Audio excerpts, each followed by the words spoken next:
Sejam bem-vindos, galerinha do oitavo ano A, do nosso Colégio e Curso Universo, tá? A mais uma aula de História, tá? Aqui no canal da escola, no YouTube, tá bom?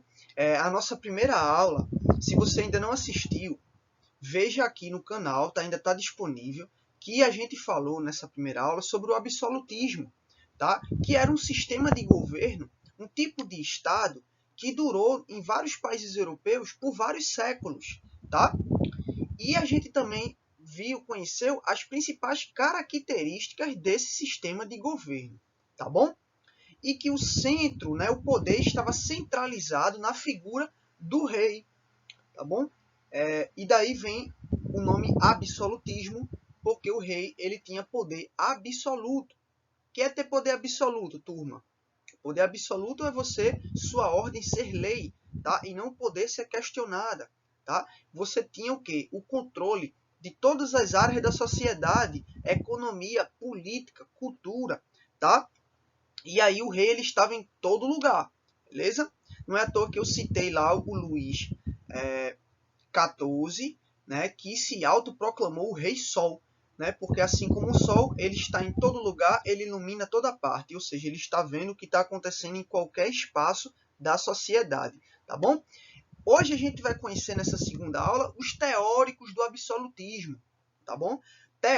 Teórico a gente chama de pensador, os caras que pensaram esse absolutismo, tá? Que deram fundamento, que deram força para que essas ideias de poder absoluto do rei, elas existissem na Europa, tá? Em países como França, Espanha, Inglaterra, Portugal, tá bom? Vamos seguir com a aula sobre os pensadores do absolutismo e a gente vai conhecer cada um deles e as suas principais ideias sobre o Estado, a teoria do Estado, a ciência política. Aqui temos o nosso primeiro pensador do absolutismo, ou teórico do absolutismo. Teórico porque esses caras publicaram vários livros, ensaios filosóficos, né, escritos de política, de economia, tá? Tudo sobre essas áreas aí do conhecimento, tá? E que influenciou muitos reis e rainhas por toda a Europa a governar de forma absoluta, tá? E aí a gente conhece esse primeiro cara que está aí, nessa pose, né, nesse retrato pintado aí no século XVI, né, que é o Nicolau Maquiavel. Tá? Decorem o nome desse sujeito, porque ele é um cara que ele é muito presente em muitas questões de história, de sociologia, de filosofia, que você não só vai ter que ter contato agora no oitavo ano, mas nos anos que vão vir pela frente, principalmente quando chegar na sua fase de vestibular. Tá? Esse cara sempre está presente, por exemplo, no Enem, tá? Em muitas questões dessas áreas aí de humanas, tá? E aí, por que esse cara é tão importante e ele está tão presente aí nas questões de história, tá? Porque ele publicou um livro no ano de 1532, galerinha, chamado de O Príncipe, tá? Essa é a principal obra dele. E aí, esse Maquiavel, ele tem esse nome aí, que é um nome de origem italiana, né? De origem florentina, né? Ele era de uma região na Itália chamada de Florença, tá? Ele era florentino. Esse cara, ele vai colocar nesse livro o quê? Ele vai dizer como é que deveria ser o rei. Como o rei ele deveria pensar e agir para conseguir manter o domínio e o controle da sociedade, do reino, do território dele, tá? Olha só, ele é um cara que ele vai escrever a favor dos reis absolutistas, tá bom? Esse cara ele trabalhou 14 anos como secretário, tá? Num gabinete, tá? Numa monarquia na região de Florença. Então esse cara ele conviveu durante 14 anos com muita gente da nobreza italiana, de muito prestígio e poder.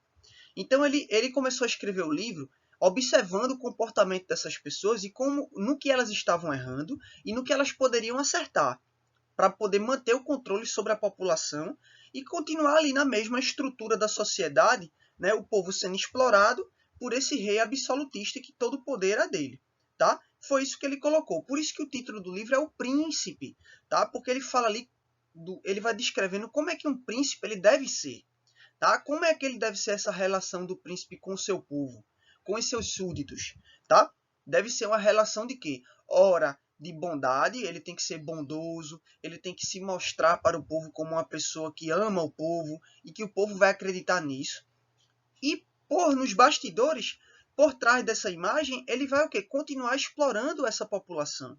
Vai continuar governando com autoritarismo, com absolutismo, tá bom? Então, era assim que o Maquiavel ele colocou as principais ideias, ele escreveu isso no livro O Príncipe, tá? Não é à toa que ele diz que o príncipe perfeito, ele tem que procurar fazer de tudo, pensar em qualquer estratégia que tenha a ver sobre ele continuar mantendo o controle e o poder, tá? E aí tem uma frase dele que é bem conhecida, que é os fins justificam os meios. Os fins justificam os meios foi uma frase que até hoje ficou marcada na história, que foi pensada pelo Maquiavel. Porque ele diz que... O que isso significa, professor Luiz? Quer dizer o quê? Quer dizer que para eu alcançar um objetivo, para eu alcançar uma meta que eu quero lá na frente, primeiro, tudo que eu fizer antes, seja uma coisa boa ou seja uma coisa ruim, mesmo se eu fizer muita coisa ruim, prejudicar outras pessoas, né?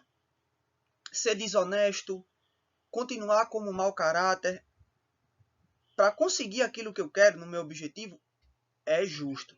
Tá? O Maquiavel vai dizer que é justo. Ou seja, tudo que você quiser fazer para conseguir alcançar aquilo que você pensa em alcançar, você pode fazer.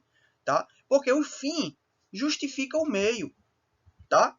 Aquilo que eu sou hoje, eu sou um rei, não importa o que é que eu fiz para me tornar um rei. Tá? O que importa é que eu sou um rei e eu continuo aqui sentado no meu trono com o poder de rei. Tá? Então essa é a ideia que tem por trás dessa frase marcante do Nicolau Maquiavel. E só uma outra dica, o Maquiavel, pessoal, ele... Hoje a gente costuma dizer que uma pessoa é maquiavélica. Maquiavélica, ou seja, uma pessoa maldosa, né? É uma pessoa cruel, né? Ou sem princípios de honestidade ou de ética. Por quê? É uma pessoa maquiavélica. Esse termo maquiavélico vem do nome desse sujeito, desse filósofo, que o nome era Maquiavel, tá bom? Então, bora para o outro teórico do absolutismo. O próximo teórico do absolutismo que a gente conhece a partir de agora é o Jean Bodin. Jean Bodin, tá? É um nome em francês, tá? Porque esse cara ele foi nascido e criado nesse país. Tá? Ele também é da mesma época ali, período do Maquiavel. Tá? É uma coisa que tem em comum entre cada um desses pensadores que a gente vai estar conhecendo nessa videoaula desse momento. Primeiro, ele defendia a ideia do caráter divino dos reis. Olha só, ele em vários livros que publicou, que escreveu, né, ele defendia que o rei na Europa, seja de qual for a região ou lugar, ele tem que ter um caráter divino. As pessoas têm que enxergar ele como algo sagrado, uma pessoa sagrada. Por isso que a gente não deve questionar o rei absolutista, porque quem colocou ele ali foi o próprio Deus, tá? Ele está ali como um eleito de Deus. Essa era a palavra, que era um termo que era muito usado para os reis na Europa moderna, nessa Europa do absolutismo, tá? O rei como um eleito de Deus, um escolhido de Deus para governar o povo, tá? Então, se Deus escolheu esse rei, então eu como um simples cidadão não posso questionar a palavra desse rei. Então era isso que ele queria dizer quando ele diz que ele defende a ideia de que o rei tinha que ter um caráter divino, tá? Ele dizia que todos tinham que ser muito obedientes ao rei, e era uma obrigação suprema que todos fossem obedientes e devessem lealdade ao seu chefe de estado, ao seu soberano, ou seja, pessoal, ao seu rei, tá? Terceira coisa que ele pensou, o poder do rei ele não podia ser limitado pelo parlamento, ou seja, por outros políticos que tivessem ali governando no país, tá? Ele não podia, no caso da Inglaterra, né, onde você tem ali o parlamento, né, com os deputados, né, com os políticos que votam e não votam a favor ou contra uma lei do rei, tá? Então, o Jean Bodin, ele diz o quê? Ele diz que essas pessoas têm que sempre estar a favor do rei também. E qualquer lei que for colocada por ele tem que ser votada a favor e não contra, tá bom? O Jean Bodin, ele foi um cara que durante a vida passou muito, estudou em colégio católico desde criança e passou a vida como muito católico. Isso tem muita influência nessa ideia dele de dizer que o rei era divino, tinha a ver com Deus e com a religião, tá? E ele também ele foi conselheiro de príncipes na Europa, tá? Tanto na corte do rei Henrique III da Inglaterra, como também na corte dos reis franceses, tá? Do país dele. Então ele é um cara que ele estava perto do pessoal da alta nobreza da Europa absolutista, tá bom? Por isso que ele escreveu muita coisa a favor dessa classe social. Esse terceiro teórico do absolutismo que vamos conhecer agora é o Thomas Hobbes, tá? Esse carinha aí com essa cara bem esquisita nesse retrato aí, que é uma pintura também do século XVI para o século XVII aproximadamente, tá? Ele defendia o quê? Tá? Ele enxergava a humanidade com a natureza egoísta e violenta. Tá? Nos estudos dele, nas observações que ele fez do ser humano, como filósofo, né, e intelectual que ele era na época dele, ele concluiu isso. Ele disse, olha, o ser humano ele é ruim por natureza. Tá? Não é à toa que tem uma frase dele que é bem conhecida, que ele diz que o homem ele é o lobo do homem. Tá? Ou seja, ele quer dizer que se a gente colocar, tá, vários seres humanos vivendo juntos, convivendo, sem a presença de um rei ou de um Estado com poder para poder regular essa vida das pessoas, tá? Essas pessoas elas vão se comer, tá? Entre elas, tá? Porque o homem ele é o lobo do próprio homem. Ou seja, ele compara os homens a lobo, um lobo selvagem que a natureza é comer, é ter raiva e violência, tá? Então, era assim que ele enxergava as pessoas e a humanidade de modo geral. Tá? E aí, oitavo ano, é o seguinte. O Hobbes ele pensou que o Estado ele precisava existir para regulamentar a vida em sociedade. Tá? Ele precisava disso. Tá? Ele precisava que as pessoas, galerinha, elas precisassem dessa presença do Estado, tá? De um governo forte, rígido, com poder centralizado na figura do rei, tá? Para poder governar, né? Para poder colocar regras, leis que controlasse ali a questão da violência na sociedade, tá? Que tivesse entre as pessoas. Então, essa aí é a segunda ideia do Hobbes, tá? Isso daí, essas ideias dele, ele vai escrever num livro que ele chamou de Leviatã, tá? Leviatã, tá? Leviatã, por que ele colocou esse título no livro dele? Com as suas principais ideias.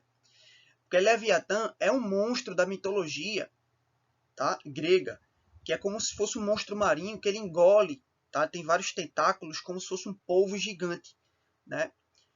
E ele engole navios, ele engole as pessoas, tá? Ele é um monstro, né? Uma criatura mitológica. E ele diz que o Estado, tá? Ele tinha que ser forte para poder controlar a vida das pessoas. Então ele compara o Estado, tá, o governo, a um Leviatã, a esse monstro marinho, tá, que tem que ter força e poder, tá, e ser rigoroso para poder regular a vida social. Tá? O Estado ele tem que ser forte o suficiente para conseguir anular os conflitos criados pelo próprio ser humano. Tá? Então, por exemplo, na visão de Hobbes, se tiver uma guerra entre dois países, se o Estado ele não intervir, a própria natureza humana é de fazer guerra. Se não existir um Estado que coloque uma lei, uma regra para as pessoas poderem conviver em paz, todo mundo vai se matar. Literalmente, né, parafraseando o Hobbes aqui nessa videoaula de história. Tá bom? Próximo teórico do absolutismo. Esse aí é o Jacques Bossuet. Jacques Bossuet, tá? É um outro francês, tá bom? Assim como o Jean Bodin. O Jacques Bossuet, ele defendia, assim como o Jean Bodin, ele teve uma criação católica, e dá pra gente perceber isso nesse retrato dele, onde ele está com um crucifixo, né? Uma pessoa muito católica e religiosa, né? Fanático na sua fé. Então ele defendia que o Jean Bodin dizia que o rei era um representante de Deus, tá? Ele tinha que ter um caráter divino. Já o Bossuet ele vai além. Ele dizia que o rei, né? Por exemplo, vou dar um exemplo. O próprio Luís XIV na França, que dizia que era o Rei Sol, Luís XIV ele era uma própria imagem e semelhança de Deus, tá? Ele era a própria imagem e semelhança de Deus. O povo, Bossuet defendia a ideia de que o povo, num país, num reino, num império, tinha que enxergar o seu soberano, o seu rei, como se fosse o próprio Deus, tá? Que se você traísse o rei, você estaria traindo o próprio Deus. Então você tinha que dever sempre lealdade a esse soberano, tá? Com poder absoluto, tá? Então essas aí são as principais ideias do Bossuet, tá? Tem a ver também com política misturado com religião, tá? E o rei sendo enxergado, tá, com um poder sagrado e divino, que não pode ser questionado, como imagem e semelhança de um Deus, tá bom? Pessoal, essa foi a nossa segunda videoaula de História aqui para a turma do 8º ano A, tá bom? Essa aula serviu para a gente poder entender por que que existiam essas ideias, tá, nesse período da história, que foi o quê? Mais ou menos do século XIII, século XIV, até o final do século XVIII, quando vamos ter a queda do absolutismo, o fim do absolutismo, tá? Isso é para a gente entender porque dentro desse período histórico as pessoas tinham essas ideias, elas pensavam e viviam dessa forma, tá? Porque por trás disso você tinha intelectuais, filósofos, tá? Pensadores que tinham escrito muita coisa, publicado livros que eram lidos por muita gente, tá? De influência na sociedade e que esses pensadores e tudo que eles escreveram, suas principais ideias, serviu o quê? Para fundamentar, para dar força, tá? Legitimar, tá?